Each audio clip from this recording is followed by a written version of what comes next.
नमस्कार, कसे आहात सर्वजण? आजच्या व्हिडिओमध्ये आपण पितामह दादाभाई नौरोजी यांच्याविषयी माहिती पाहणार आहोत. तर पितामह दादाभाई नौरोजी यांना आजोबा म्हणजेच पितामह असं म्हटलं जातं. यांचा कालावधी 1825 ते 1917 या दरम्यान होता. आपण दादाभाई नौरोजींना भारताचे पितामह म्हणून ओळखतो. सुमारे 100 वर्षांपूर्वीची गोष्ट. मुंबई बंदरात लोकांची खूप गर्दी जमली होती. लोक इंग्लंडहून येणाऱ्या जहाजाची वाट पाहत होते. साऱ्यांचे आवडते पुढारी दादाभाई नौरोजी कितीतरी वर्षांनंतर आपल्या मायदेशी परत येणार होते.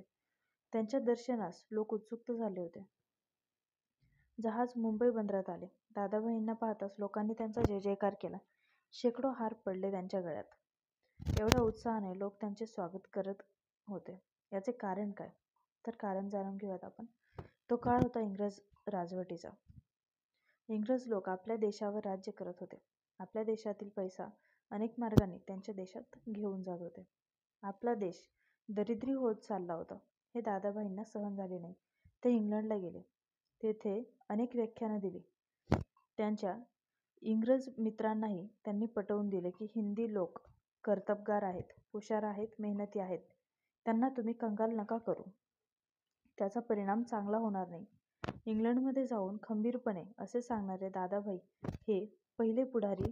म्हणूनच तर हजार लोक मोठ्या उत्साहाने त्यांचे स्वागत करण्यासाठी जमले होते. लोकांनी दादाभाईंची मोठी मिरवणूक काढली. वाजत गाजत मिरवणूक सभेच्या ठिकाणी आली. सभेत लोकांनी भाषणे केली. त्याचबरोबर दादाभाई यांचंही भाषण झालं. त्यांना लोकांनी रेशमी थैली दिली. काय होते त्या पिशवीमध्ये? त्याच्यात होते त्यावेळेसचे 30,000 रुपये. आपल्या आवडत्या पुढाऱ्याला लोकांनी ही भेट दिली होती. दादाभाई बोलण्यासाठी उभे राहिले. ते म्हणाले, मित्रहो, तुम्ही हा इतका पैसा माझ्यासाठी जमवला त्याबद्दल मी आभारी आहे. पण माझ्या गरीब देशबांधवांचा पैसा मी नाही घेऊ शकत. या पैशावर माझा हक्क नाही.